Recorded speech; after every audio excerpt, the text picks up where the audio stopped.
What's up, everybody? Trinity here. Welcome back to Second Street for today's new comic book day pull list and reviews. The live show. Yes, thank you guys so much for being here today. I'm gonna go over my comic book pull list here that I got, and then we'll get into some reviews. I apologize about the delay. I set the whole time wrong for the stream anyway. I planned it at 9 o'clock, and then technical difficulties getting here once I actually got Streamlabs opened up and ready. I wouldn't be surprised if there's other things like wrong right now. Like I can tell, I think maybe is my mic a little too high? Maybe it's just a little bit. There we go. Is that a little bit better? That looks like that's probably a little bit better. Okay. But anyway, guys, oh man. Thank you so much for being here today. Yeah, so I'm gonna go ahead and show you some of the comic books that I pulled, the comic books that I brought home from my local comic book shop. Of course, I talked earlier this week about Cross to Bear, and Search for Who on my This Week in Aftershock Comics. I did that video on Monday. I believe that dropped Monday evening, or was that Tuesday? I believe it dropped Tuesday morning. Yesterday morning. So make sure you go and check that out. Of both a couple of good books there on Aftershock Comics. But we also got Moon Knight issue number 4. We'll talk about that in just a minute. We've also got this one right here on what is it? Aardvark Publishing. This is Super Cerebus and versus a COVID-19. I picked up a couple of these. They just seem like silly, wacky, and I haven't got a chance to really actually read any of them yet. A couple of books here from AWA Upshot in Moths, issue number 5 of 6. Marjorie Finnegan, Temporal Criminal, issue number, 6? Number 6, right?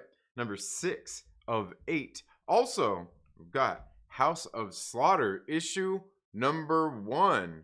I can't even remember which book it was. They actually had a little preview of this book in as well. Also got Once and Future issue number 21 on Boom Studios. Another good book. Also on the totally not cover buys list, we've got Dynamite's Deja Thoris versus John Carter of Mars, and of course, as always, totally not covered buys for those Joseph Michael Linsner covers. Totally not a cover buy once again. Next, we've got Invincible Red Sonja issue number 5. Totally not cover buys for that Elias Chatsudis beautiful cover right there, or that Invincible Red Sonja. What is this? The one, the incentive cover by Carla Cohen. Totally not cover buys. Totally not covered buys. If you don't want to see Betty Page boobs, tune out for about 10 seconds, maybe about 3 seconds, 5 seconds, in about 5, 4, 3, 2, 1. Betty Page boobs. You got Betty Page, Curse of the Banshee, issue number 5 here as well, the Black Bag variant. Next, on Floating World Comics, we've got Steve Ailett's Hyper Thick, issue number 2. This is number 2, right? Yeah. Number 2, I believe this is only a 3 issue mini series as well. Yeah, number 2. Got a third one coming very soon. And then, of course, again, totally no cover buys going on here. We've got Ice Cream Man issue number 26. Got both of these covers right here. Don't have any of those fancy variants. That like those exclusives. I don't have any of those. Sorry, guys. I just don't really buy many comic books online in the first place. But thank you all so much for being here today. That's some of the comic books that we're going to be talking about today. Also, I want to show you this other book that came in the mail. You know what? And this came in the mail in just like a regular white paper, cheap, just like, envelope. I want to open this up and show you. Like, look, this, like, I could probably survives better than freaking any of the comic book. A lot of the comic books do at the store. Like this book right here. Here Comes Calico. This is issue number 3. Just got this in the mail yesterday, And like, I could probably send this off to get graded, and it'd probably be at least it's got to be a 9.8. And look, they sent it, and it's just like cheap paper. Like, what's the luck? They shipped this thing from Pembroke Pines, Florida, from Florida to California, clear across the damn United States in a paper mailer. This thing looks crisp and clean, like it hasn't been like bent, messed up, or anything. You know what I mean? And yet, you get boxes in of. Like, what's the luck? You know what I mean? You've probably shipped a book before, maybe in a Gemini mailer, or maybe you've put it in something else and, kind of put some padding in there, right? Maybe you put it in a bubble mailer with, cardboard on each side. Who knows? I don't know what you do.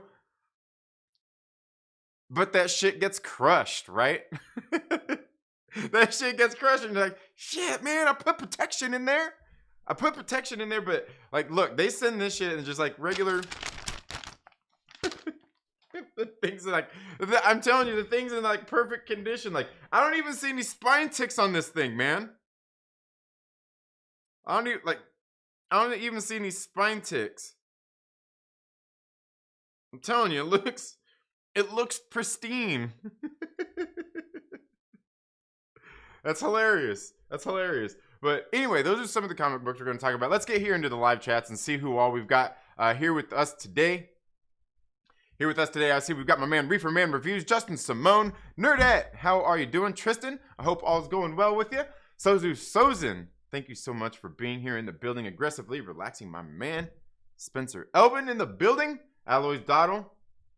And Mike, licensed to shill. Porter, of course. Tyler Cordalis, thank you so much for being here. Hope you're having a very good day. Been checking out some of your videos and live streams here and there. Yeah. Here comes Calico. Meow. Yeah. This book, Here Comes Calico, is pretty. It's pretty brutal. We'll probably go over this one actually. Maybe we'll do that. Maybe we'll read that one on a live stream, on a public live stream for everybody to check out, because these guys have been doing some of these. I think they've been doing them on, Indiegogo. I don't know if they're on Kickstarter. These published books that they are doing, and I believe they have a couple of sponsors helping them do these books as well, that they have there in the book, like little ads and stuff for. But they've been like, they're like I wouldn't say Calico is, I don't know, he's a hero. Is it an anti-hero? I don't know. He does some pretty brutal punishments to the people that he's hunting down. It gets pretty brutal. And a lot of them are people who are abusing animals, probably leading to people who are abusing other people, kids and shit like that too, I would assume. But yeah, very good stuff. It's like a peppermint candy. It's in mint condition. Yeah, I know. It's crazy. Like, that just don't happen. Like, I don't know what, like, I don't know. I know a lot of people always seem to say they have problems when they ship stuff. So, hey, man, I totally get it. Okay, let's get in here and talk about some of these comic books. Let me put some of these other ones here away. First one, Moon Knight, issue number 4. Issue number 4 here of Moon Knight. This one's being written by Jed McKay, art Alessandro Capuccio, Rochelle Rosenberg on the colors, VC's Corey Petit on letters. This one right here, like, there's a whole lot of, psych stuff going on here. Moon Knight's going to see a shrink and talking stuff out. And, in this one particular, they're kind of talking a lot about him wearing the mask and why he's doing it and this and that. And, he needs to take off the mask, and he gets all sentimental and everything. Of course, after him and his pals end up, you can see Tigra there on the cover too. She ends up showing up. It's not, I guess that's not a spoiler if she's there on the cover, right? She ends up showing up, and you can tell they've obviously got a history together, worked together in the West Coast Avengers as well. But there's this criminal reaches out to Moon Knight and says, "Hey, I've got control of all your money. You're gonna do what I say, Moon Knight, because I know who you are, Stephen Grant. I'm gonna steal your millions, and you won't be able to do shit." And he's like, "I own you, you son of a bitch." And he's like, "Say you understand." And Moon Knight's on the phone like, yeah, I got you. And so that's he sends him on this on out to kill these people that he wants him to. He's got to do the bidding of this guy who's going to steal his millions. He goes out there and basically hunts the guy down and says, "Dude, like, what are you doing? What are you, stupid? You called me from your cell phone. I've got a teenager working for me. The teenager did all the work. The teenager did all the work, and I just came here and kicked your butt." I miss Crawley. You know that? I miss Crawley. Apparently he's dead. Happened in the books a while back. Crawley was in the original books. It was one of the people that when he was the cab when he was being the cabbie, he would go to him and check in with this this guy who was just like this bum on the street. His name is Crawley. But anyway, miss him, right?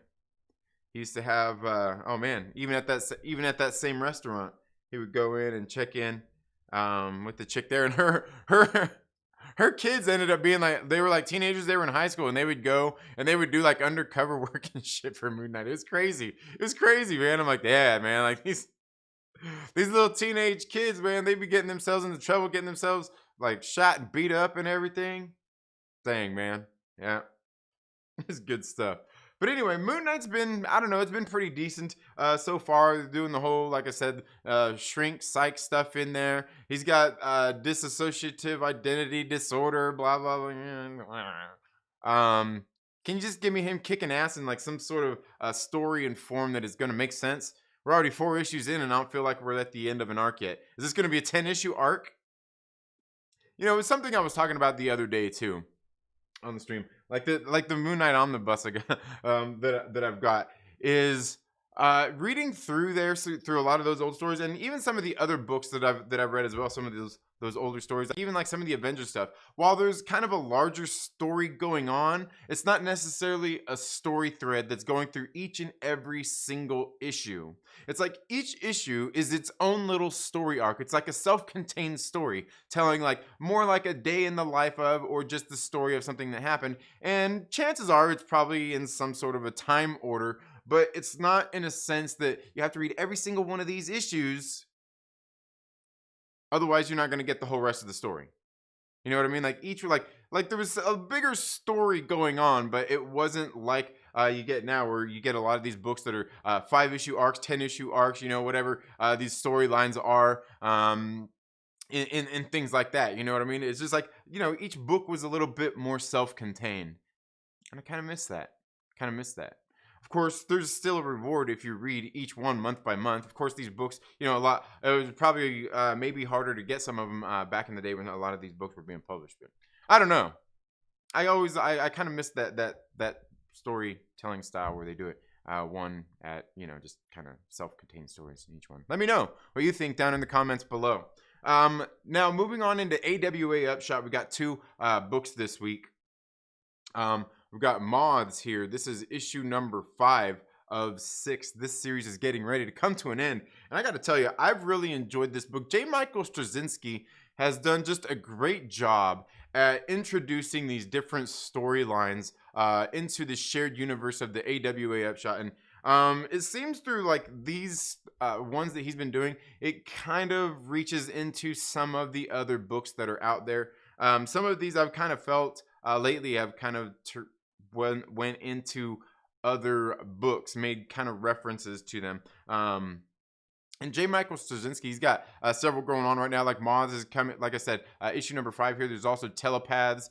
He did the Resistance, also did the Resistance Reborns, and I feel like there's another one out there that I am forgetting. But just very good stuff in here. And Mike Choi's art in here is very good as well. Now, this story is telling about this character, this girl Emily, who Moths are these people who, when they release their powers, once they basically reveal themselves to be Moths, is their light starts to shine brighter and brighter, and then it eventually burns out. So it builds and builds, but they only have 6 months to live, basically. And here, this particular character, Emily, she has these empathetic powers. She could feel people and connect with them. and things like that. Well, what she's doing is as her powers are growing stronger, she started putting on like these shows, almost like a ballet or something, where she'd go and she'd be on stage and she would be reaching out to people in the crowd and making them feel like she would receive stuff from them, and she would send stuff back, kind of feeding off of a lot of those kinds of things, and revealing to them things, and like these people left these things like feeling enlightened, just feeling a whole lot better. Well, here in this one, we've got some skeptics that she's being interviewed by for the news about her powers and things like that, what she does in these. And you can see, it's obviously meant to reference maybe like a CNN or a Fox News kind of. Yeah, I said it, both of them. It's the same shit to me. One of those kind of situations where somebody's obviously trying to push a certain bias, and these people are basically have her on there talking about her empathetic powers and how they work and how it makes people feel and things like that. And all these people are like, oh, like it's just a feeling, and how they're all skeptical of that. And they end up setting up not a trap, but kind of a trap for her at this next event that she's getting ready to do at Dodgers Stadium, where she's going to put on one of these shows. And they get there and they kind of try to spring this trap on her. And this is kind of where things end up going here towards the finish of this book. I don't want to ruin the rest of the story, but that's kind of where this book ends up in issue number 5 of Moths. And this book, I'm telling you, is fucking excellent. Moths has been absolutely great. Like I said, all the books J. Michael Straczynski has been doing on AWA Upshot with the shared universe that they are kind of building and doing over there has been absolutely great. Definitely worth checking out. Especially like any of those ones you can't find, you can find like the trade paperbacks of them at your local comic book shops. They're only $9.99, and most of them are 5 to 6 issue story arcs. The next one, Marjorie Finnegan, Temporal Criminal, issue number 6 of 8. This book being written by Garth Ennis, with art by Goran Zaduska, colorist Miroslav Merva, letterer is Rob Steen, cover artist Andy Clark. I'll show you those names and everything right there. You can go ahead and take a look at these. This book is how can I say, it's silly and fun. I have a lot of fun when I'm reading this book. Just some of this stuff they're making fun of. The art in this book, at times it's not. I don't know. At times it's really great and it's so kind of expressive, and like at times like it seems just kind of very simple and basic. Altogether, everything about this book I have really enjoyed. Again, like to see then like perfect. These bottom 3 panels perfectly talk about what I'm talking about right here. See right here where the detail isn't as high or anything, but you kind of you can see what's going on. Whereas then you get into this this bottom one down here, and it's a lot more, and it's not even highly detailed, but it's done very good, and it's very kind of expressive, if you know what I mean. Again, this series right here has been funny. It's like Marjorie Finnegan going through, like she's a temporal criminal. She's going out and doing all these things that are kind of changing time and affecting things, where her sister works for this basically like the TVA. All right, yeah, basically like that. And look, she's even got a time traveling head, the head that makes them time travel. Anyway, I mean, it seems a little okay, right? Anyway, but she's going through changing time. Her sister's hunting her down. Well, her sister hunted her down, put her in jail, and realized shit, she was right about what she was doing. Like, we need to go stop this, what's going on with Stan or Satan here. And there's other things going on with other people changing things in time to obviously suit their needs. And it's been a really good book. Definitely another one on, like, a lot of the books on AWA Upshot that I have read, I think are definite reads, worth your time and money, worth going out there to pick up and check out. Especially, like I said, if you didn't get the single issues and you can't find the single issues, the trade paperbacks are very a very good value and definitely worth the money for the stories and everything that they're doing in a lot of these books. But let's get here into the live chats before we go into these last few books here. See what everybody's talking about. Okay. All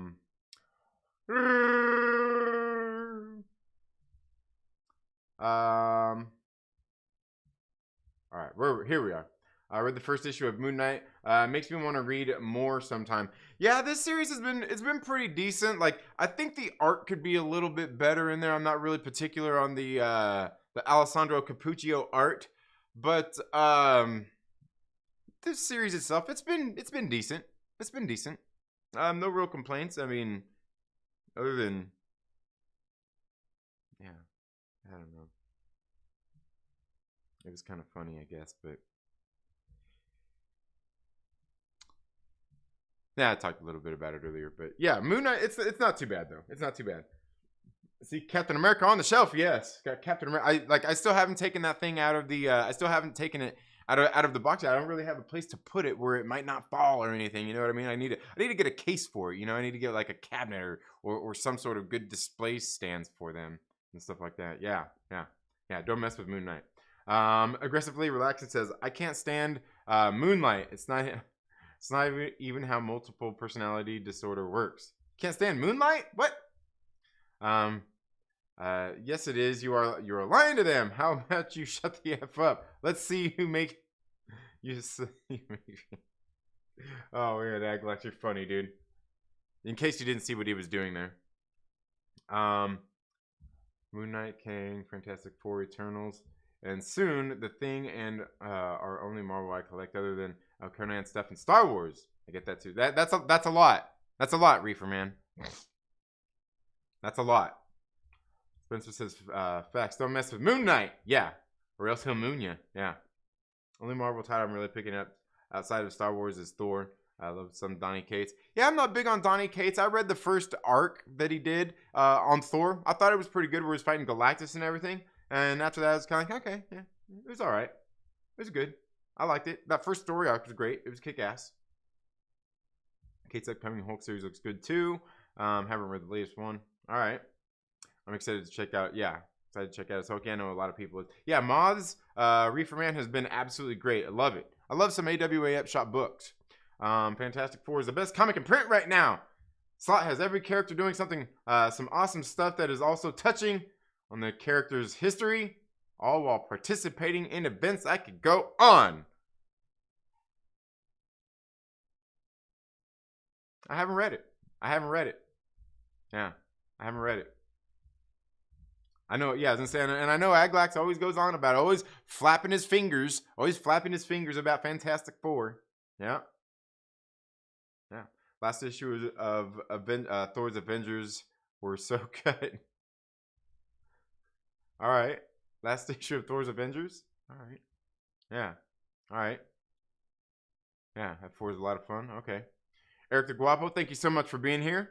Holy crap, that is a lot of dialogue. Oh, in which one? In which one was I? Which one was I showing you? Aglax says I meant cute. What? What are you talking about? Oh, last issue of Thor's Avengers were so cute. All right.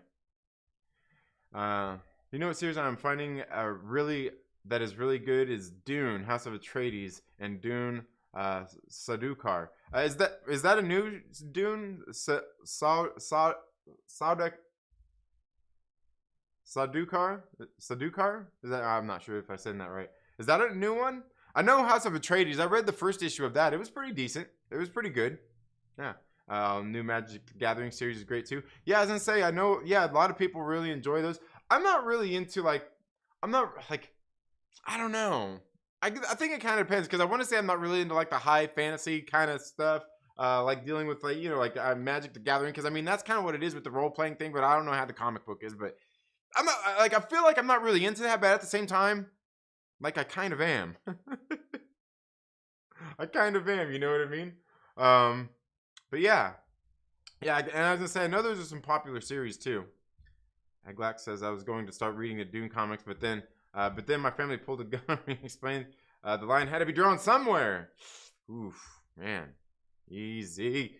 Chillmonger, my man, says Dune is solid. All right, yeah, I was gonna say I haven't read it. You're talking about the comic, right? Chillmonger. Is Chillmonger starting to read indies now? Is Chillmonger? Is Chillmonger starting to read indies? I don't like Danny Cates. Fuck that guy. Yeah. I don't read much of his books. Like I said, I'm just not a fan. Some people love him. Some people love him. You know, teach their own. Love the movie so much. Chill. Are you talking the comic? Oh, just the film. Oh, okay, just the film. I see. All right. Yeah.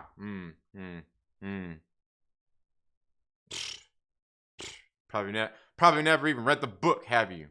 Freaking normies. Yeah, I'm the gatekeeper of fandoms. Get out of here with that, Chillmonger. You damn normies. Coming in here, watching a movie for the first time, thinking, oh yeah, it's all good, having never read the book. You kiss your mama with that mouth? You look at girls with those eyes? Oh, I'm just kidding. No, I haven't read the book either. But I mean, everybody's talking about how good the movie is. I'm like, yeah, maybe I'll consider going to see it. I could. Should have went yesterday on Discount Tuesday. That's what I should have done. Yeah. Oh, Moths had the dialogue. Yeah, there's a lot of dialogue in it, but it's all worthy of some of the stuff that's going on. Yeah. It's a good book though. But yeah, it does get that way. Suzuka's new one. It is only issue. Oh, okay. All right. Yeah. All about the fantasy stuff. All right. Yeah. All right. Are you like into elves and shit like that? Because I got this one book I was reading. I need to finish it up. I think I made it partway through it, and I haven't seen him continue on with the series. Anyway, but it was called. Ooh, what was it called?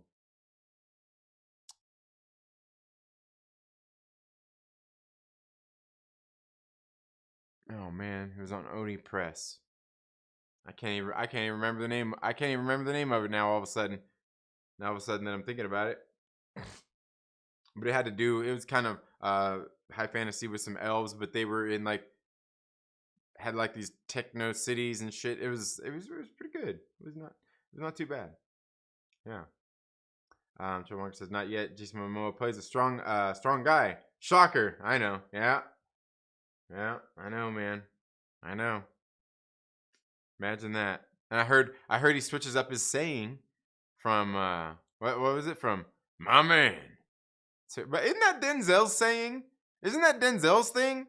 Why is that his all of a sudden now? I don't know. I don't know about all that. But anyway, guys, let's get here into these last couple of books that I have to talk about here on Boom Studios Comics. We got House of Slaughter issue number 1 came out this week. This one being written by James Tynion IV. And, oh man, what's this other person's name? Tate Bromball. The script is by Tate Bromball and illustrated by Chris Sheehan, colored by Miquel Muerto, and lettered by And World Designs and Development by Werther Della Dera. You can see those names right there. And Chris Sheehan doing the art did this particular cover right here as well. I like Chris Sheehan's art. I really kind of first seen it when I was reading the Autumnal on Vault Comics.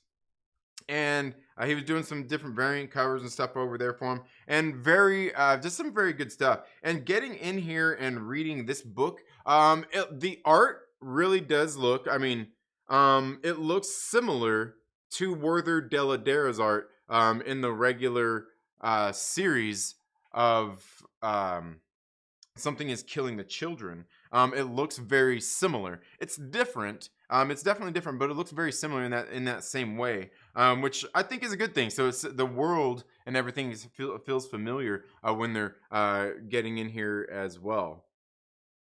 Obviously, the colorist being the same helps along with that. and just everything else that like the panel layouts, a lot of the way they're doing the storytelling and everything in here is the exact same. Of course, like I said, we've got Tate Bromball coming in here and doing some of the writing in here as well. And I got to tell you, man, like I thought this issue was pretty good. Kind of getting into more of the backstory of the House of Slaughter. Here where we're following this particular character, and I can't remember his name. All of a sudden, I can't remember his name. But the character here, you know, I mean, we know him from something as killing the children. Damn, why can't I remember his name all of a sudden? But yeah, he's the guy there on the cover.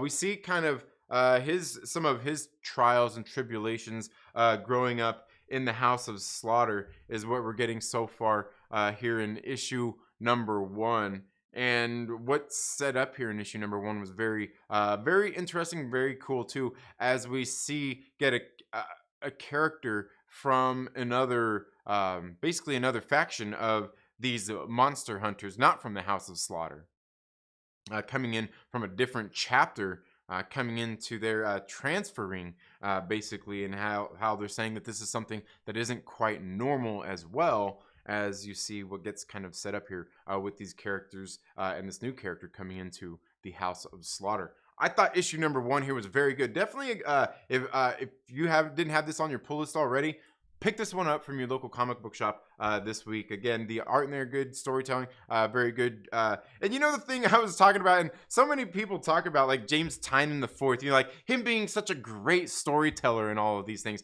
And I gotta tell you, like his books that he writes are pretty damn good. He's pretty good for the most part. But you know, like what I've noticed is like he's not doing anything new. He's not reinventing the wheel. You know what he's doing? He's just doing some very good classic storytelling. And you know what he's not doing? It's like the simplest thing that you really got to do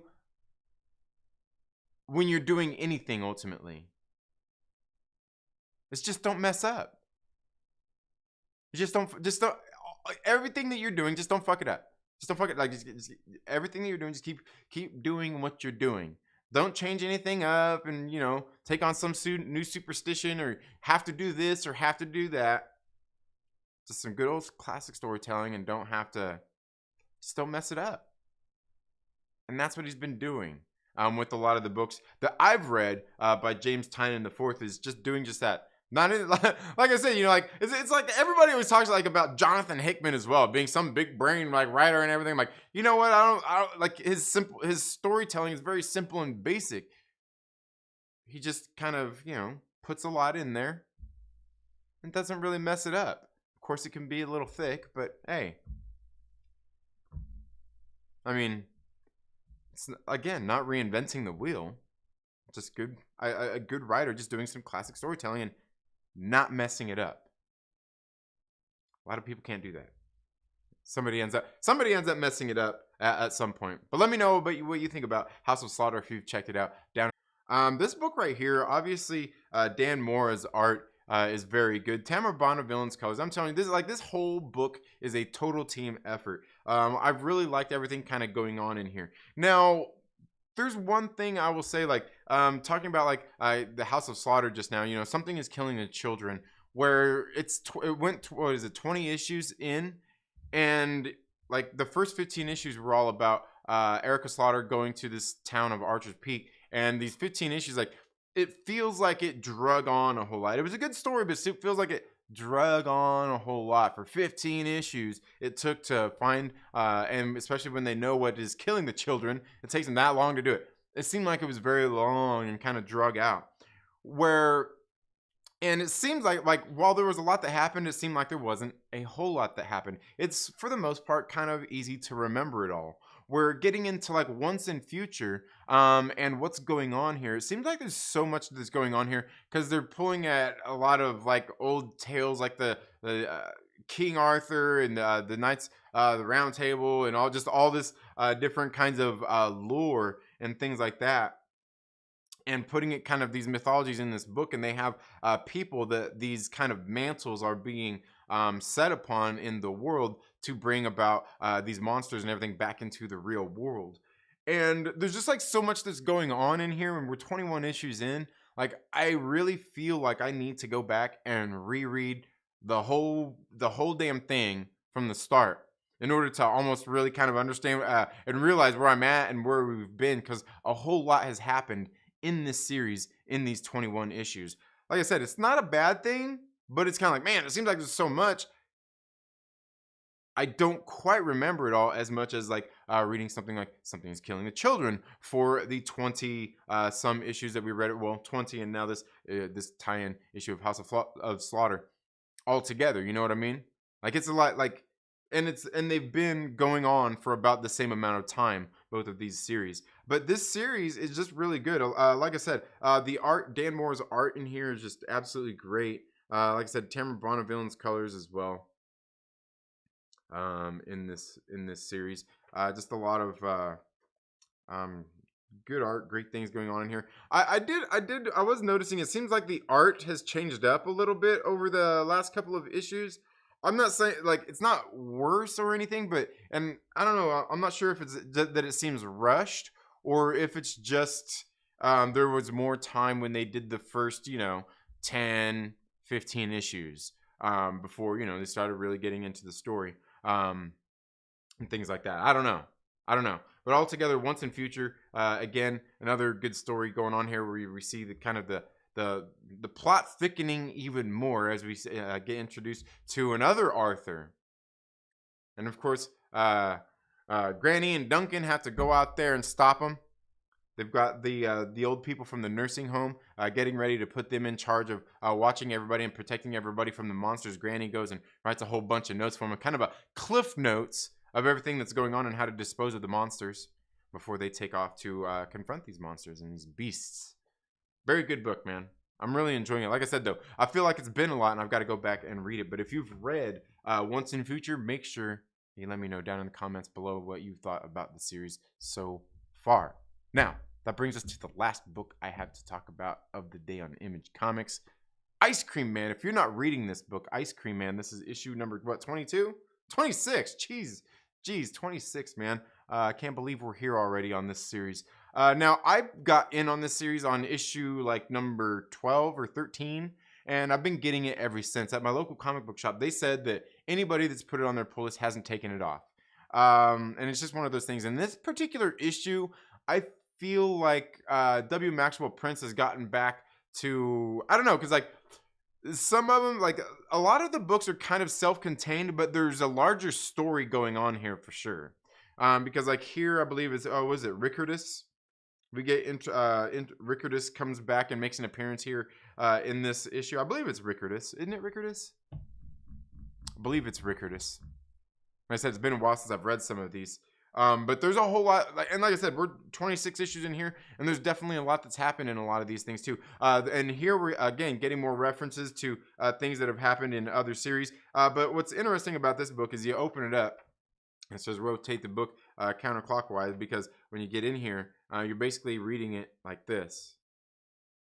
The whole book is like that from start to finish, where this guy's going down his family tree, kind of trying to figure out what's wrong with him and why he has all this anxiety and all these kinds of things kind of going wrong in his life, where he can never seem to do anything right. He's addicted to drugs. He can't seem to, go through his days without drugs. And we get, he goes through, he's saying, I was going through basically his ancestry, going back as far as he could, which is only his great-grandfather, coming to the States and everything, make a better life.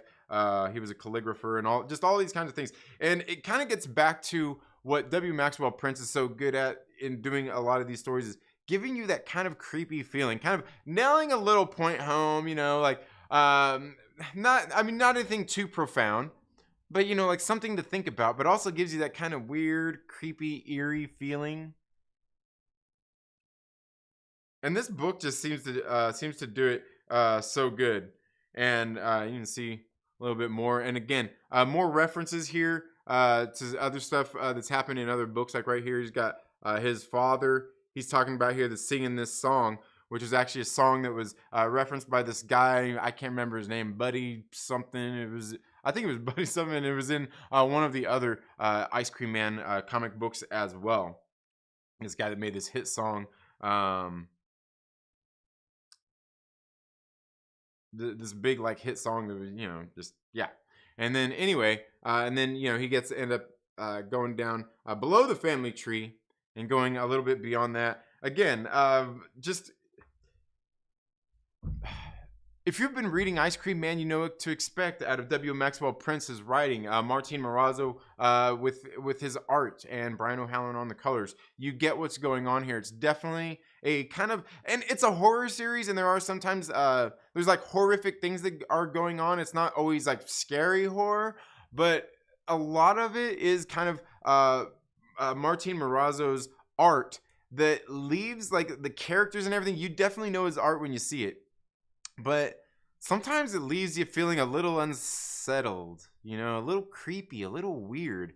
Kind of like I feel like when I read like some of those old school EC comics.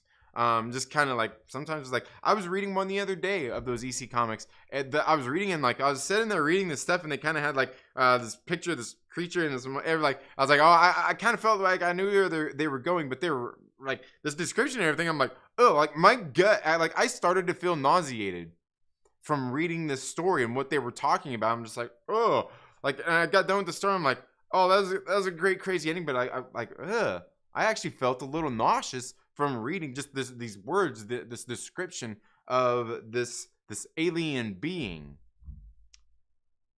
And that's kind of what Ice Cream Man does too sometimes, like the writing and everything. It leaves me kind of feeling like, that's just kind of creepy and weird. And I love it. I love it. If you're not reading Ice Cream Man, what the hell are you doing with your life?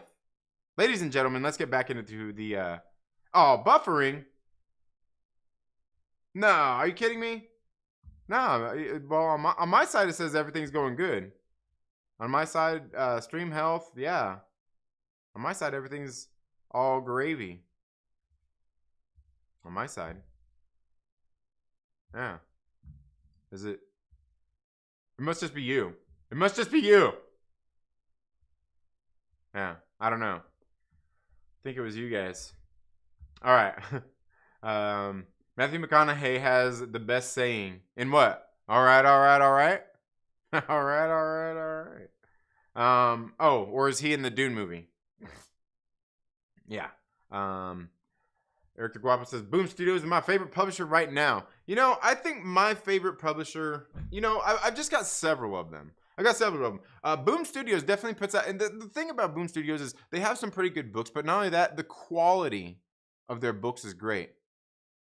The quality, like the paper quality that they use and everything. You know what? Almost the only book that I ever have issues with is Once and Future on Boom Studios. The paper quality, while sometimes great, like a lot of times, like there was one time we got this defect, and there was like in a lot of the books, and like on the like say like on the like somewhere here, like on the spine, or on the not on the spine, but on the cover, it had like a little indentation. Now we got my stream's audio streams current bit rate is lower than the recommended, but and it had that same kind of thing defect wrong with every single one of them on the cover. But then I noticed also in Once and Future, a lot of times they always have the stapling problem where the staple's not centered right, and so like the book, like when you're reading one way, the pages are all kind of folded or put together too close, and like it's like an inconvenience just because it's not stapled right. And I've noticed that happens a lot too. And I've been there at the shop while we're doing the pull list and everything and looking. Like I have to inspect each one. Like, man, which one's the best one out of all of them? Because they're all like that. They're all like the staple is bad in them. Not bad, but like it's like not stapled straight in the center, in the middle. And it's like, damn. And it's always with that title. It's always with Once and Future. It's always with Once and Future, right?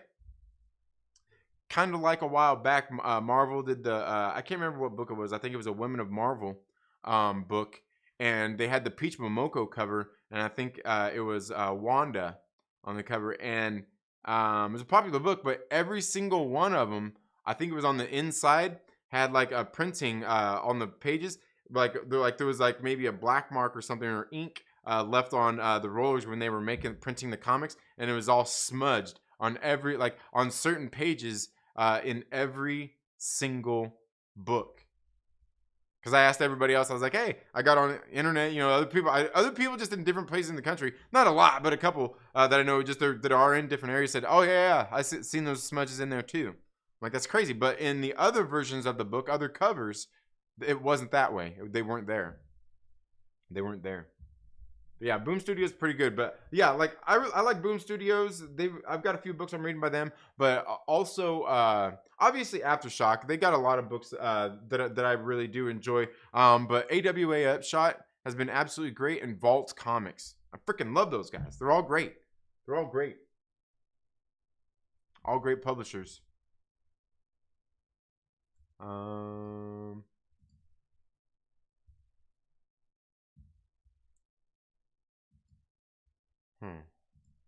right. Oh, all right. Mess that up. There we are. All right. Okay.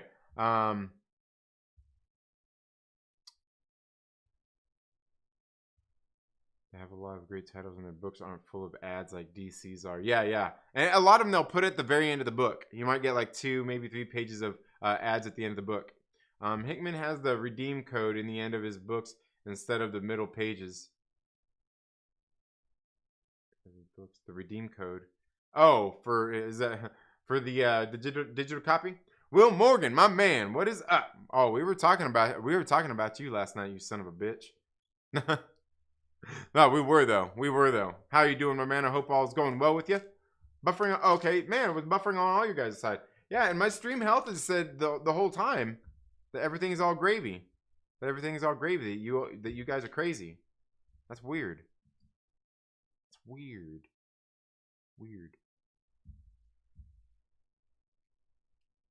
I wonder if it's. Dang it! What happened there? Wonder if it has something to do with something going on in Streamlabs, maybe.